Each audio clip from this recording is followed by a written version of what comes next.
La ville s'éveillait sous un ciel bas et gris, les trottoirs encore humides des dernières pluies. Dans les quartiers du centre, les vitrines luisaient comme des promesses, l'or braillait derrière des verres polis, les hommes pressés fronçaient le col de leur manteau et regardaient leurs montres.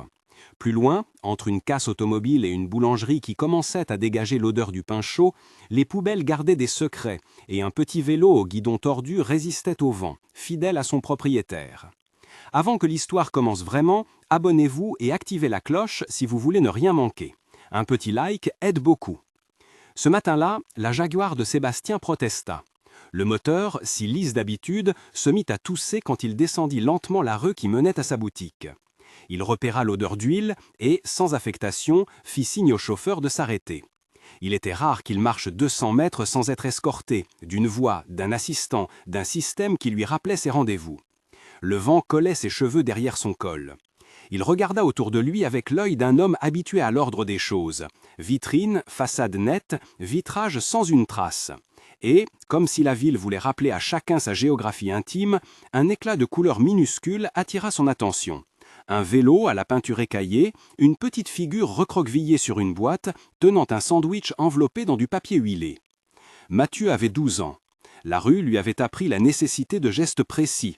Plier l'enveloppe du sandwich pour qu'elle tienne dans la poche, surveiller l'horizon pour repérer la police quand elle passait, connaître le meilleur endroit pour demander un café tiède en échange d'un peu d'aide à la vitrine.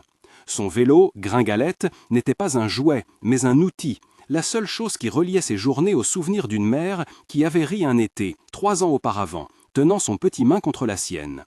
La nourriture qu'il tenait aujourd'hui était le seul repas qu'il aurait avant la nuit. Il l'avait gagné en aidant le boulanger à transporter des sacs de farine en échange d'un morceau de pain et d'un reste de ratatouille. Il se demandait rarement demain, il vivait dans l'équilibre précaire du présent.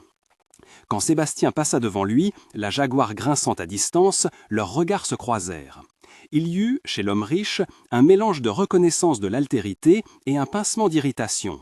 Comment ce monde rugueux se permettait-il d'exister là où tout était mis en ordre ?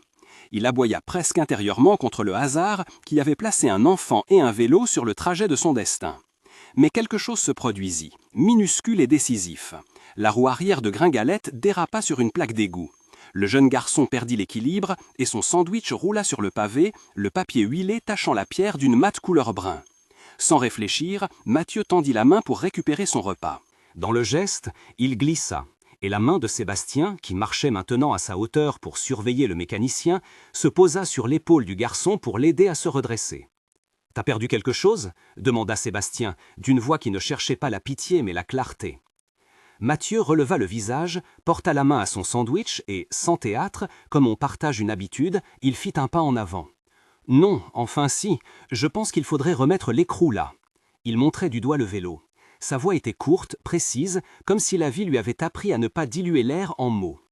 Il n'y avait pas de pitié dans l'instant, juste un échange pratique entre deux mondes, l'un régnant sur l'or et le temps, l'autre régnant sur la débrouille. Sébastien, surpris de lui-même, dit seulement « Je connais un bon garagiste, je peux t'emmener ». Ce furent des paroles qui, pour un homme comme lui, étaient presque banales, mais pour Mathieu, elles étaient une ouverture. Il hésita une fraction, le sandwich serré contre sa poitrine comme un petit trésor, puis accepta avec un hochement de tête. Le garagiste se trouvait derrière la casse, dans une cour où l'odeur d'essence se mêlait aux fumées du pain. L'homme s'appelait Karim, il connaissait la ville par ses chaînons de connexions invisibles. Il jeta un œil rapide à la voiture, souffla et prit l'écrou du vélo entre ses doigts noirs de cambouis. Pendant que Karim travaillait, Sébastien resta impassible, regardant la rue comme on observe un tableau moderne. Il y voyait la pauvreté, mais au lieu d'une abstraction morale, il regardait un enfant qui réajustait une chaîne. Quand Karim eut fini, Mathieu s'accroupit, remonta sur Gringalette et fit tourner la roue. Le vélo gémissait, mais roulait. Il tendit le sandwich à Sébastien d'un geste qui n'était ni suppliant ni fier, juste offert. « Prenez, j'ai déjà mangé la moitié, » dit-il. Sébastien sentit alors une émotion qu'il ne s'était pas permis depuis longtemps, la honte légère de ses privilèges et une reconnaissance plus vive que d'habitude de la fragilité humaine. Il secoua la tête, comme pour chasser un mot qu'il ne trouverait pas, et prit le sandwich par politesse, la bouche même de l'homme n'y goûtant pas. « Merci » murmura-t-il, mais ce fut un mot chargé. Les regards des ouvriers s'étaient tournés vers eux, l'un d'eux fit une remarque banale, et la ville reprit sa respiration. Ce petit échange se grava dans la mémoire de Sébastien comme une petite fissure dans sa cuirasse. Il retourna à sa boutique, tira sa clé comme tous les matins. La bijouterie respirait le lin et le cuir, l'air parfumé d'un savon discret et d'éclats métalliques. Les vitrines brillaient, des manchettes propres cliquettaient. Son monde était ordonné selon des lois qu'il croyait immuables, prestige, apparence, réseau. Il franchit le seuil sans s'imaginer que quelques heures plus tard, la même rue qui l'avait forcé à ralentir le mettrait face à une vérité enfouie. La boutique ouvrit comme un théâtre. Larissa était déjà là. Un plateau de café chaud, ses mains couvertes de farine paradoxale d'un petit déjeuner improvisé. Elle avait un visage doux, des yeux qui ne jugeaient pas, qualité inhabituelle dans un lieu où la marchandise parlait pour les propriétaires. Elle connaissait le nom de presque tous les clients. Richard, le gérant, arriva ensuite, la raideur de celui qui assume des responsabilités qu'il n'a pas demandées. Il salua sans chaleur, vérifia la caisse, prêta plus d'attention à la vitrine centrale qu'à ses employés. Sébastien fit son tour habituel, vérifier les bijoux, ajuster une vitrine, corriger l'angle d'un collier. La mécanique de la boutique le rassurait, lui imposait un tempo. Plus tard, à l'heure du déjeuner, une sonnette plus discrète que les autres retentit. Larissa l'entendit, fronça les sourcils, puis alla ouvrir. Devant la porte se tenait Mathieu, sale, les genoux éraflés, gringalette appuyée contre le seuil comme une promesse hésitante. Il tenait quelque chose dans la main, un papier roulé, un regard qui n'était pas d'humiliation mais de nécessité. Larissa sentit immédiatement une impulsion de tendresse et fit un pas en avant. « Bonjour, tu as besoin d'aide ?» La réponse de Mathieu fut courte. « J'ai perdu mes pièces pour la réparer. Je peux nettoyer la vitrine? Je fais ça vite. » Sa voix était un métier. Richard, qui se tenait près du comptoir en surveillant les écrans de sécurité, eut la réaction que la ville attendait. Il rencontra la présence du jeune garçon par la peur. Les boutiques avaient des règles non écrites. On n'entrait pas dans l'écrin sans raison.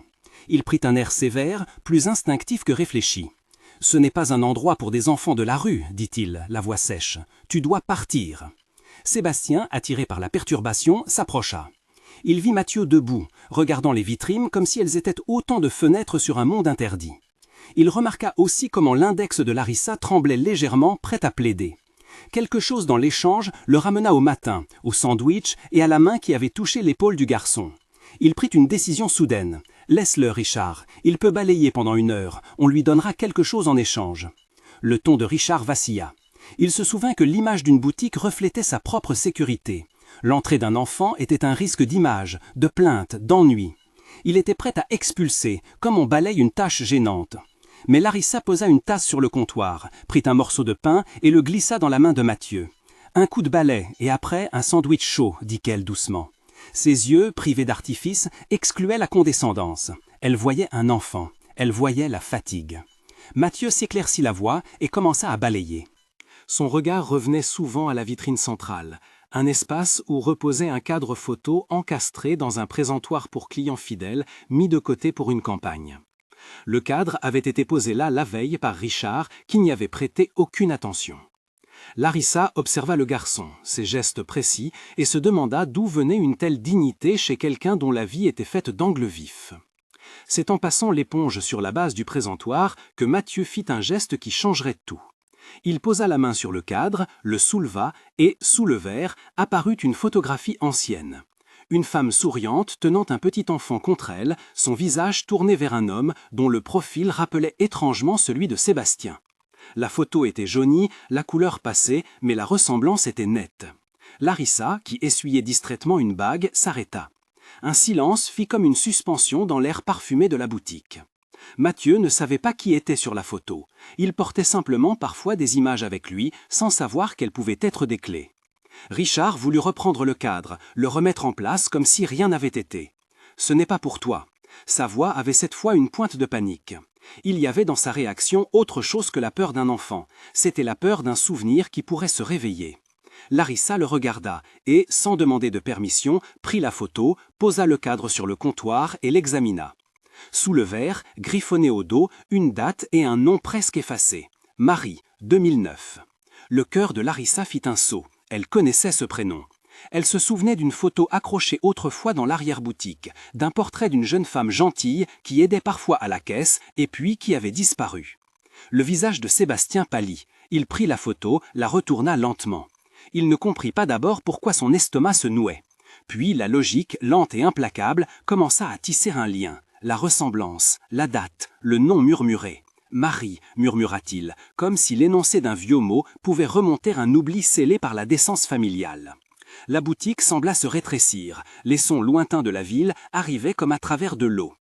Mathieu, qui n'était pas habitué au mystère des adultes, sentait l'atmosphère changer autour de lui. Il posa sa main sur le cadre comme pour le tenir, mais ses yeux étaient fixes, attentifs, comme ceux d'un enfant face à une scène dont il sent qu'il ne maîtrise pas le sens. Larissa, qui avait toujours eu un peu d'instinct pour ce que cachait le quotidien, posa une question simple, presque naïve. « Mathieu, tu connais cette femme ?» Il n'aurait su répondre.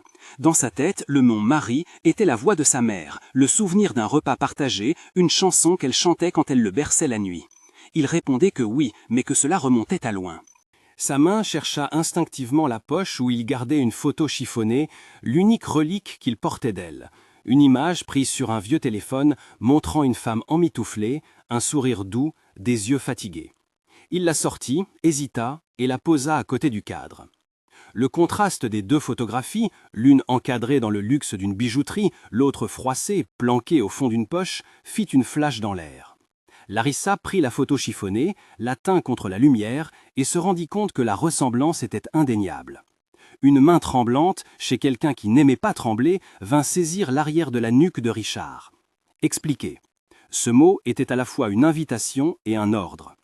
Richard, qui jusqu'alors avait été l'homme des petites compromissions, se sentit soudain écrasé par une machine plus grande que lui. Il avait fermé des portes, ignoré des dossiers, signé des reçus. Il savait des choses qu'il n'aurait pas dû savoir. Son visage se décomposa. « Ce n'est pas à moi, enfin c'est... Fabienne m'avait demandé, elle disait que c'était nécessaire. » Sa voix n'alla pas plus loin. Fabienne, le nom fit surgir chez tous une cohérence douloureuse. Fabienne, la mère de Sébastien, une femme de poigne, qui gérait les silencieux, réglait les affaires de la maison comme on règle une montre. Sébastien sentit la pièce comme une balance inversée. La photo, le nom, Richard qui parlait de demande, un puzzle se rassemblait. Il avait cru pendant des années que certaines affaires familiales étaient closes et réglées, cachées sous des nappes blanches et des verres polis. Il comprit maintenant que la vérité pouvait être moins propre. Il se sentit étranger dans sa propre vie, et c'était une sensation plus terrible que la pauvreté visible dans la rue. Mathieu, sans comprendre tous les mots, sentit l'air se charger de tension. Sa main serra la photo chiffonnée. Il n'avait jamais voulu être le centre d'une querelle entre adultes, il avait juste voulu garder la mémoire d'une mère. Larissa posa une main sur son épaule, un geste de protection plus fort qu'un argument. « On appelle la police, dit-elle, non pas comme une résolution brutale, mais comme un recours à quelque chose d'inexorable. » À l'extérieur de la boutique, la ville continuait de vivre, indifférente aux secrets humains. Mais à l'intérieur, la vitrine cessa d'être un écran de vente pour devenir une fenêtre sur un passé qui exigeait d'être regardé. Sébastien marcha jusqu'au fond de la boutique où, dans un coffre, se trouvaient des dossiers, des contrats, la bureaucratie d'une famille qui aimait l'ordre. Il sentit la main de Larissa qui lui présenta la photo à nouveau. Il la prit. Les lignes du visage qu'il regardait comme on regardait un miroir étaient celles d'une femme qu'il avait aimée autrefois, dont il avait perdu la trace dans la vitesse d'un choix. Il y eut un instant d'accalmie où les aiguilles de la boutique semblèrent suspendues. Puis, la porte cliqueta. Une voiture noire, plus tard, se gara devant la boutique. On vit des silhouettes s'approcher. La vie ordinaire avait des réponses, parfois plus agressives que la patience. Dans l'air monta l'odeur d'un café refroidi.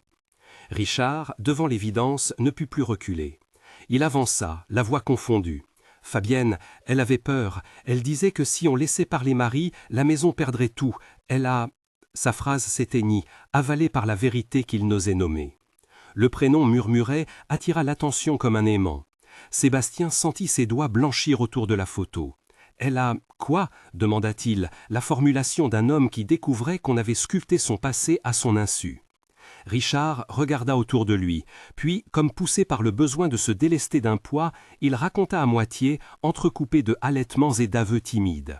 Une visite nocturne, un instrument dissimulé dans une tasse de thé, une maladie qui semblait s'aggraver alors que la femme allait se reposer.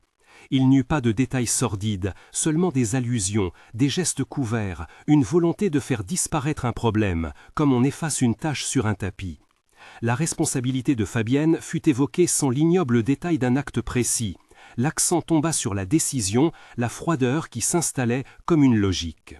Sébastien sentit une colère lente monter en lui, non seulement contre l'idée d'un acte commis, mais surtout contre la manière dont on s'était arrangé pour faire taire une vie. Il y eut, dans sa poitrine, un combat entre la honte de ce qu'il ne savait pas et la pitié de l'enfant qui tenait maintenant 2 photos sur le comptoir. Il prit Mathieu par l'épaule, non pour l'interroger, mais pour l'ancrer. « Raconte-moi tout, dit-il, d'une voix qui ne cherchait plus la politesse, mais la vérité. » Mathieu parla par petits fragments, remontant les jours comme on remonte un fil. Il raconta la chambre qu'ils avaient occupée, le linge qui sentait la lessive et la chanson de sa mère. Il dit les rendez-vous manqués, la douleur qui grandit, et puis le silence. Il parla de l'étrangère qui venait parfois, de l'ombre d'une femme qui régnait sur la maison de Sébastien, et d'un morceau de papier brûlé retrouvé dans la poubelle. Ces mots étaient simples, mais la simplicité leur donnait une force terrible. Larissa appela un numéro et expliqua, de façon claire et mesurée, qu'il y avait là quelque chose à vérifier. La police arriva peu après, en civil d'abord, puis avec la gravité institutionnelle qui impose le calme. Ils prirent des notes, firent des photographies, notèrent l'heure. L'un d'eux, sans affectation, demanda à Mathieu s'il acceptait de répondre à quelques questions et si l'on pouvait garder la photo en sécurité. L'enfant hocha la tête. Sa voix trembla quand il dit « Ma mère, elle s'appelait Marie ». Le nom retomba comme un poids. La première étape légale fut simple et nécessaire. Écouter ceux qui voulaient parler, consigner les éléments. Richard, dans un état de soumission morale, laissa échapper que si l'on cherchait des documents, il pourrait y en avoir dans l'ordinateur de la maison familiale, des courriers, peut-être des ordres, des échanges. Les policiers prirent note et promirent de vérifier. Sébastien, pour la première fois, sentit que son monde ne se refermerait pas sur lui comme un coffre fermé. Il laissa tomber son rôle de propriétaire pour prendre un autre rôle, plus humain, celui d'un homme face à une vérité qui le concernait. La nouvelle se répandit vite. Dans les rues, on chuchotait que la boutique avait connu un matin étrange, que la photo retrouvée liait un passé à un présent. Les regards qui, un moment plus tôt, avaient vu en Mathieu un enfant parmi tant d'autres, le regardèrent maintenant avec une curiosité moins condescendante. Larissa restait à ses côtés, vigile tendre. Sébastien, en silence, décida de faire quelque chose qu'il n'aurait jamais imaginé. Il demanda qu'on mette la boutique temporairement en mode d'ouverture réduite, et il prit avec lui Mathieu pour l'emmener manger quelque chose de chaud, hors du regard de la rue, sans publicité, simplement pour que l'enfant ait un repas. Ils se retrouvèrent dans un petit bistrot de quartier, discret, où le serveur connaissait les visages. Le plat posé devant Mathieu avait la simplicité d'un geste réparateur, soupe, pain, beurre. Il laissa tomber le tête, se permettait un peu de silence. Sébastien, assis en face, le regarda manger sans intervenir. Il se sentait désormais investi d'une responsabilité qui n'était pas administrative, mais humaine. Il était davantage que le propriétaire d'une bijouterie. Il avait la possibilité, si les faits se confirmaient, de réparer une vie. Ce soir-là, quand la boutique ferma pour cause d'enquête, Gringalette fut rangée soigneusement sous un porche, et Mathieu dormit, pour la première fois depuis longtemps, sans craindre un réveil seul. La ville continua de respirer, mais ses veines étaient désormais parcourues par une tempête lente, faite d'appels, de documents retrouvés, de regards qui se fendaient. La vérité, qui avait été enfouie sous des choix d'adultes, commençait à remonter, et avec elle, la promesse d'une réparation impossible à mesurer. Le lendemain, la police revint plus formelle. Des papiers furent saisis, on parla d'audits internes, le mot fit frissonner les murs. Déjà, des voisins se souvenaient d'un nom, d'une dispute ancienne, d'un transport inhabituel. Richard, qui s'était attendu à ce que l'affaire s'éteigne, vit pour la première fois la machine judiciaire se mettre en marche. Il sut qu'il était trop tard pour les petites lâchetés. Les premières citations furent remises à la maison familiale. Fabienne, qui régnait comme une reine paisible, fut confrontée à des questions auxquelles elle n'avait jamais réussi à trouver de pareilles réponses. Dans un bureau, plus tard, les policiers firent une démarche claire et nécessaire, demander un test ADN. La question de la paternité, une fois posée, transforma l'affaire d'un scandale en une quête de réparation. Sébastien sentit sa vie se scinder en deux, l'avant et l'après d'un nom trouvé dans une photographie. Il accepta le test sans fierté ni panique, avec la gravité d'un homme qui sait que la vérité peut défaire ses certitudes. Mathieu, pour sa part, regarda les gants des policiers et se demanda pourquoi sa vie, faite d'ombres et de filaments, devenait soudain le centre d'un mécanisme qui promettait la lumière. Entre-temps, Fabienne ne restait pas inerte. Elle fermait les volets avec une détermination de femme qui ne voulait pas céder. Son pouvoir se fissurait et elle le ressentit comme une humiliation qui devait être combattue. Elle convoqua Richard, exigea des explications, et celui-ci, pris au piège entre la peur et le remords, craqua enfin. Il raconta, avec une candeur tragique, comment on avait planifié l'effacement d'une femme dont la présence menaçait l'image de la maison. Il parla de pression, de peur d'un scandale et de la volonté glacée d'éviter un déshonneur public. Ses aveux eurent le goût du venin. Ils révélèrent non pas un crime passionnel, mais une série de décisions prises par calcul. La justice suivit son cours. Fabienne fut mise en garde à vue. Le choc de la société bourgeoise à laquelle elle appartenait se matérialisa en silence de couloirs et murmures. L'arrestation, quand elle eut lieu, fut moins spectaculaire que ce que les rumeurs avaient imaginé. Pas de menottes flamboyantes, mais des gestes administratifs, des formalités qui parlaient plus de conséquences que de vengeance. La décision de la police prit la forme d'un geste bureaucratique, et pourtant elle eut la puissance d'un ouragan pour ceux dont la vie avait été bousculée. Quand les résultats du test ADN arrivèrent, ils ne laissèrent aucune place à l'ambiguïté. Les chiffres là où les mots fléchissaient établirent un lien biologique. Mathieu était, effectivement, le fils de Sébastien. La confirmation fut pour tous un couperet et une ouverture. Pour Mathieu, ce fut la reconnaissance d'un nom. Pour Sébastien, la chute d'un monde d'ignorance et la naissance d'une responsabilité inévitable. Les émotions se mélangèrent, colère, soulagement, envie de se rattraper pour ce qui avait été perdu. Le procès qui suivit ne fut pas une scène de drame extrême, mais une mise en lumière patiente. Des témoignages, des aveux, la reconnaissance par Richard de son implication et surtout la mise en évidence d'une volonté de faire taire Marie. Fabienne fut condamnée à répondre devant la loi pour les actes dont elle avait été l'instigatrice. Le tribunal rendit une justice qui, sans restituer la vie, rendit possible une réparation. Des excuses publiques, des réparations matérielles, la prise en charge de Mathieu et une reconnaissance officielle de sa filiation. Sébastien, qui n'avait jamais été fait pour les hauteurs émotionnelles, se trouva transformé par la nécessité de l'attention quotidienne. Il prit des mesures concrètes. Il fit réparer Gringalette dans un atelier qu'il paya en liquide, il aménagea une chambre simple près de sa maison pour accueillir Mathieu quand il le souhaitait, et il engagea Larissa à veiller à ce que le garçon ait un emploi du temps stable et des études. Ces gestes n'effaceraient pas la douleur du passé, mais ils donnaient un sens tangible à la réparation. Le moment le plus silencieux et le plus symbolique de cette réparation eut lieu dans l'arrière-cour d'un petit réparateur de vélo. Gringalette était posée sur une béquille, la peinture poncée, la selle remise en cuir. Sébastien regarda l'ouvrier travailler, puis prit le casque que Mathieu tenait entre ses mains depuis longtemps. Il posa sa main sur l'épaule du garçon, non pas comme un geste d'autorité, mais comme un ancrage. « Tu veux qu'on essaie » demanda-t-il. Mathieu hocha la tête. Ses doigts retrouvèrent le guidon, la route se déroula sous ses pneus comme une promesse. Ils prirent la rue ensemble, d'abord hésitants, puis avec une certitude croissante. La ville, qui avait été une scène de secrets et de fractures, devint le lieu d'un apprentissage réciproque. Un père qui apprenait à réparer ce que l'argent ne peut tout réparer, et un fils qui, lentement, une présence. La bicyclette, réparée, cliquetait comme une petite musique de réconciliation. Les semaines suivantes, la vie reprit un rythme nouveau. La bijouterie resta ouverte, mais l'atmosphère à l'intérieur avait changé. Plus d'humanité dans les gestes, des conversations moins feutrées et une Larissa qui souriait plus souvent. Richard assuma sa responsabilité publiquement, fit amende honorable et commença un travail de reconstruction morale petit à petit. La ville, qui avait regardé sans intervenir pendant si longtemps, apprit à regarder avec plus de nuances. Le plus important peut-être fut un repas pris un soir autour d'une table modeste.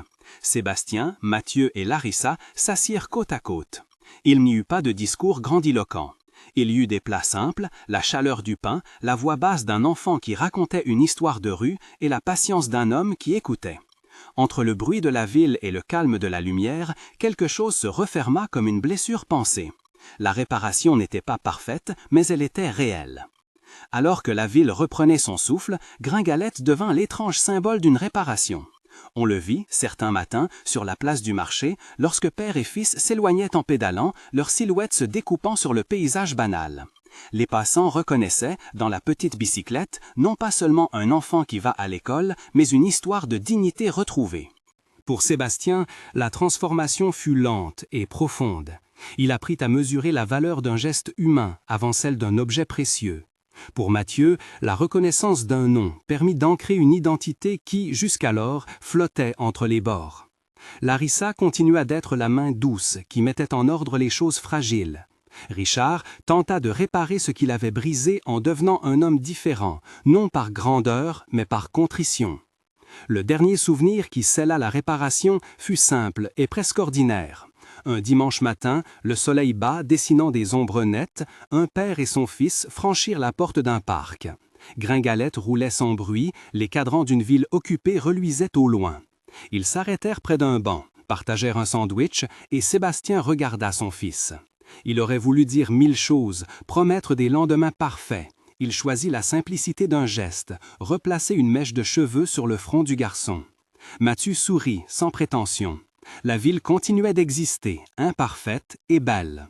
Si cette histoire vous a touché, abonnez-vous, laissez un like et partagez pour découvrir d'autres récits semblables. Les mois s'écoulèrent avec la patience d'un travail bien fait. Les petites habitudes tissèrent une nouvelle trame entre les 3 vies. Des rendez-vous pour les devoirs, des matinées où Larissa préparait 2 cafés et refermait doucement la porte derrière eux. Des après-midi passés à régler une montre à la bijouterie tout en écoutant un récit d'école. Rien d'extraordinaire, et pourtant tout ce qui avait été brisé trouvait dans ces détails répétés une façon de se recomposer. Mathieu grandit sans hâte. L'enfant qui autrefois se tenait en retrait se laissa peu à peu aller aux conversations de table. Il apprit à nommer ses craintes, à demander quand il ne comprenait pas, à rire d'une plaisanterie que Sébastien glissa maladroitement entre 2 parenthèses de travail. Il aimait encore Gringalette. Parfois, il restait immobile, la main sur la selle, comme pour écouter la mémoire du vélo. L'école, qui d'abord avait paru lourde et lointaine, devint un lieu d'ordinaire où il rassemblait des connaissances et des amis. Larissa veillait, non pas comme une garde permanente, mais comme une présence fiable.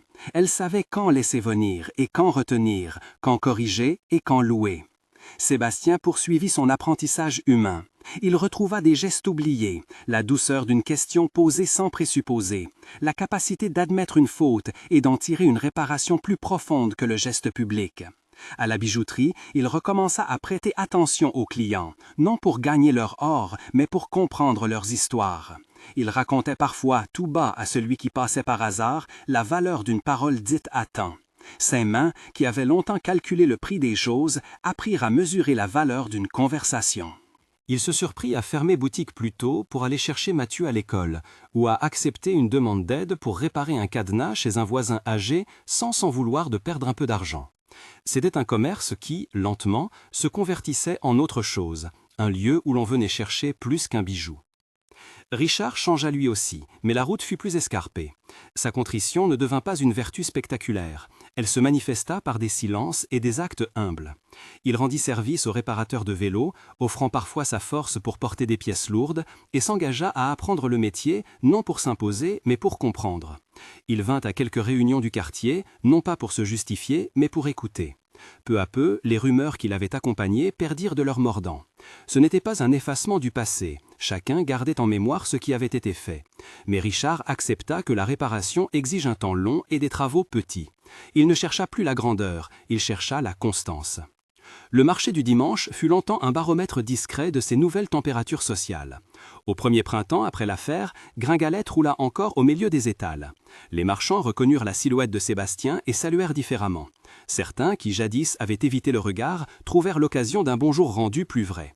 Les enfants du quartier, qui n'avaient connu que regards fuyants et secrets, commencèrent à venir montrer leur propre vélo. Un gamin fit tomber une chaîne, la plupart regardèrent. Puis un homme posa sa tasse et prit la clé pour aider. Les gestes s'alignèrent, comme si la ville, qui avait autrefois été spectatrice, décidait d'être actrice à son tour. Larissa, elle, trouva un équilibre qui lui avait longtemps paru impossible. La maison qu'elle tenait ne se confondit jamais avec la réparation complète des autres, mais elle devint un abri. Elle planta des herbes aromatiques contre le mur du jardin, et ses feuilles devinrent un rituel. On les froissait entre les doigts en préparant le dîner, on en parlait comme d'une victoire modeste. Elle souriait plus souvent, non par légèreté, mais parce que la vie lui offrait des raisons de sourire. Parfois, tard le soir, elle regardait Sébastien et Mathieu dormir, et le calme de ces instants lui disait qu'un pas avait été fait dans la bonne direction. Il y eut pourtant des soirs d'inquiétude. Une commande importante qui tarda, une querelle ancienne que quelqu'un rouvrit, un indiscret qui laissa courir une vieille version des faits. Ces remous rappelaient que la réparation n'était jamais acquise définitivement.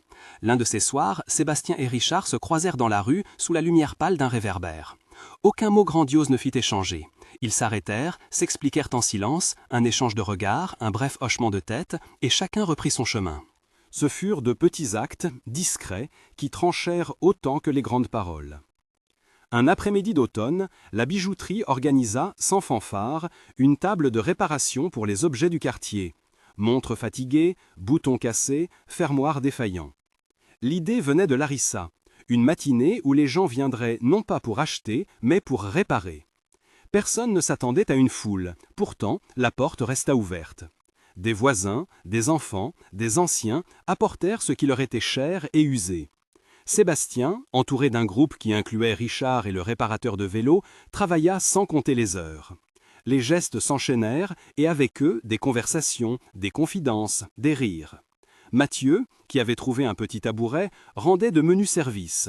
Tenir une loupe, passer une boîte, annoncer un numéro. À la fin de la journée, la table était couverte d'objets remis en état. Mais plus encore que les objets, c'était la disposition des gens qui avait changé. Ils avaient accepté de confier, d'écouter, de patiemment aider. Le succès de cette matinée ne donna pas de leçon morale spectaculaire. Il sema, toutefois, une petite confiance.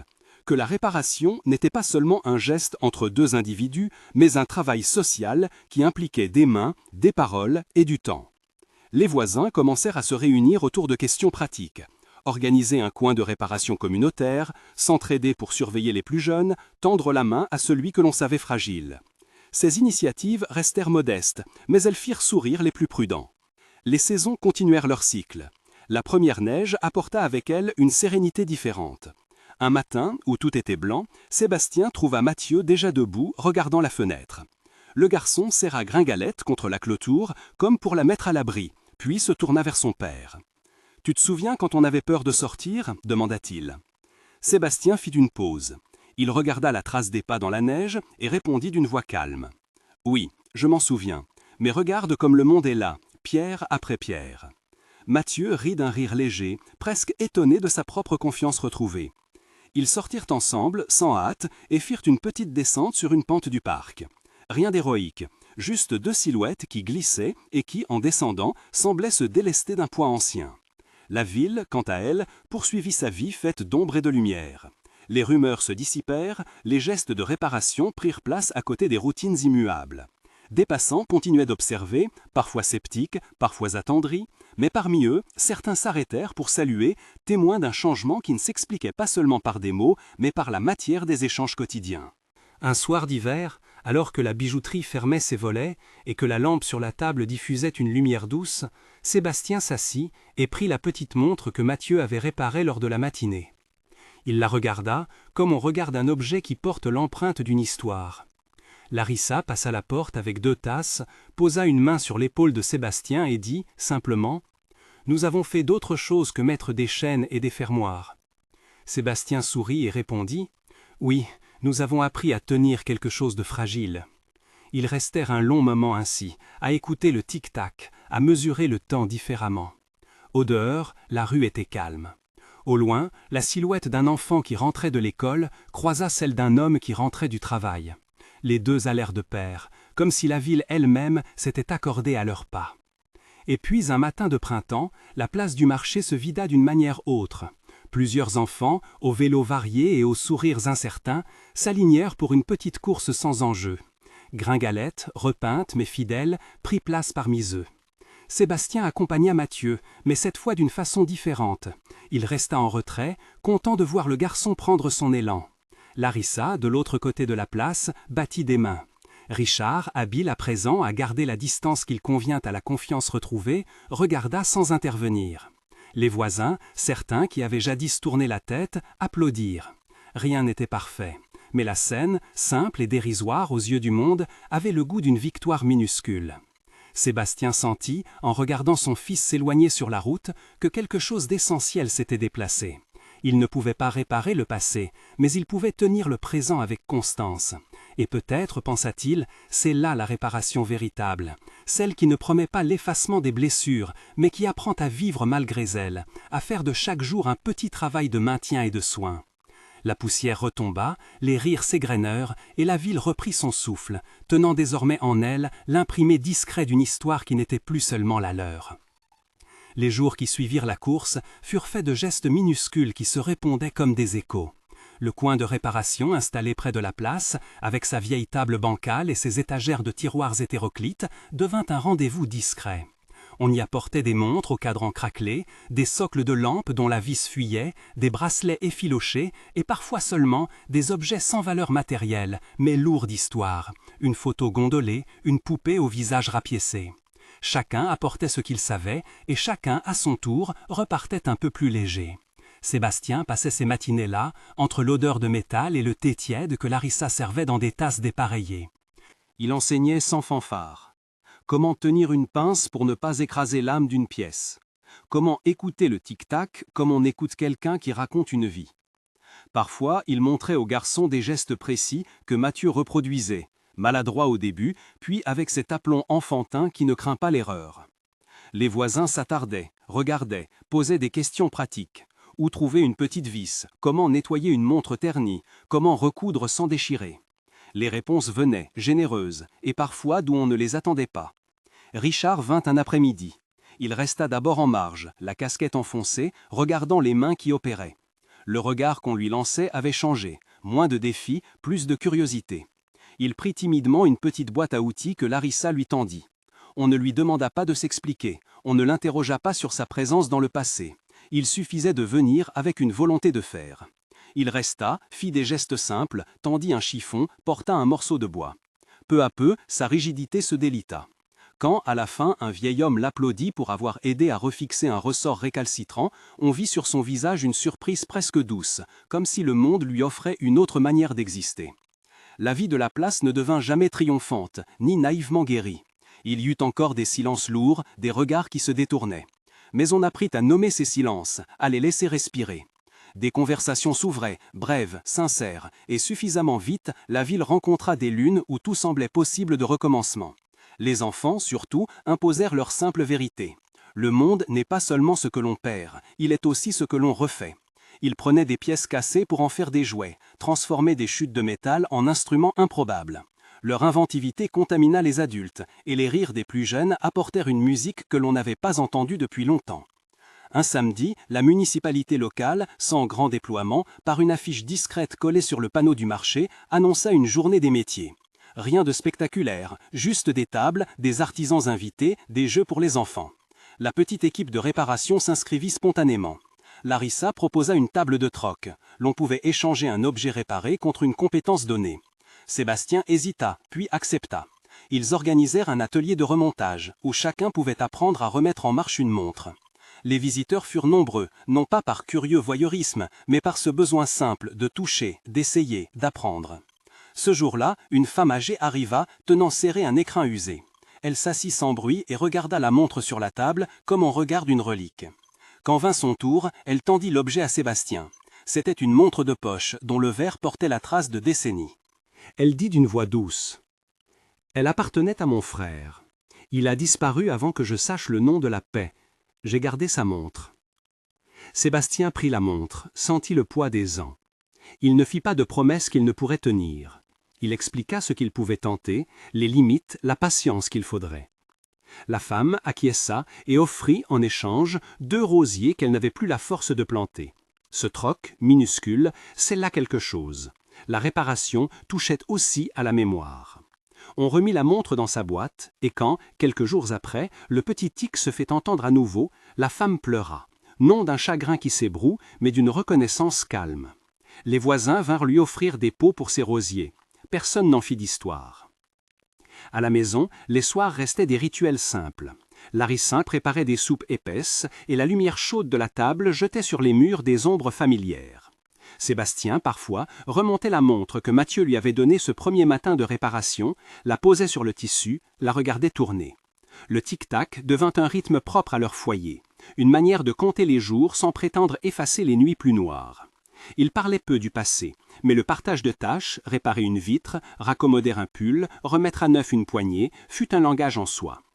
Il y eut aussi des après-midi où l'on riait fort, parce qu'on avait raté une couture ou parce que l'on avait inventé un jeu pour mesurer le temps. Un dimanche, ils organisèrent une randonnée légère hors de la ville. Rien d'extraordinaire, seulement d'une balade le long de la rivière, des sandwichs pris sur une couverture et des promesses de petites choses qu'on ferait ensemble. Mathieu fit une course contre un autre garçon, Gringalet attaché au didon comme une bannière. Sébastien vit son fils franchir une petite butte, le sourire large, et sentit une paix sèche qui ne délivre pas de la mémoire, mais construit autour d'elle. La réparation, dans ce qu'elle avait de plus vrai, ne consistait pas à oublier, mais à accueillir. Les aiguilles des montres n'effaçaient pas les heures dures, elles les accompagnaient, les mettaient en marche avec prudence. Le geste de tenir un objet fragile, une montre, un verre, un souvenir, devint la métaphore d'un quotidien retrouvé, un art d'habiter le temps sans le tyranniser. Une nuit, par temps clair, alors que la rue dormait et que seules des fenêtres veillaient, Sébastien verrouilla la boutique. Il prit la montre de poche maintenant réparée et la posa sur la paume de sa main, comme on pose un cœur. Il pensa aux mains qui l'avaient aidé, aux voix qui avaient retrouvé la mesure de la confiance, aux rires d'enfants qui avaient volé la place aux rumeurs. Il se dit que la ville n'était pas guérie, que tout restait fragile, mais qu'il existait désormais un lieu où l'on savait réparer sans juger. Il entama le chemin de la maison, mais avant d'arriver à la porte, quelqu'un frappa doucement. Sur le pas se tenait une jeune femme qu'il connaissait de vue, portant un paquet enveloppé d'un linge ancien. Elle tendit le paquet sans parler.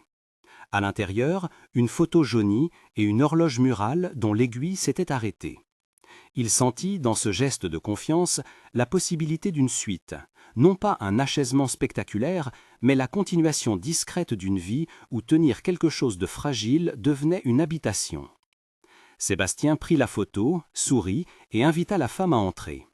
La lampe sur la table projeta leur ombre sur le mur, longue et douce. Il posa la photo à côté de la montre, remonta ses manches, prit un tournevis. Le tic-tac reprit, lentement, sans bruit d'orgueil, comme on remet en marche une conversation.